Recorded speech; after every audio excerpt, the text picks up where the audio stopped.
محمد ذوالقرنین صاحب لکھتے ہیں، کیا فرماتے ہیں مفتیان کرام اس مسئلے کے بارے میں کہ روزے کی حالت میں سرما اور تیل لگانے کا کیا حکم ہے؟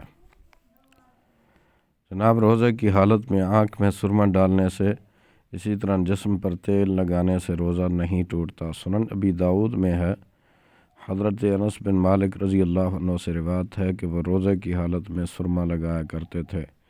سنن ابی داؤد جلد 2 صفحہ نمبر 283۔ در مختار میں ہے، تیل یا سرما لگایا یا پچھنے لگوائے اگرچہ اس کا ذائقہ حلق میں محسوس ہو تب بھی روزہ نہیں ٹوٹے گا۔ در مختار معرض المختار جلد 3 صفحہ نمبر 421۔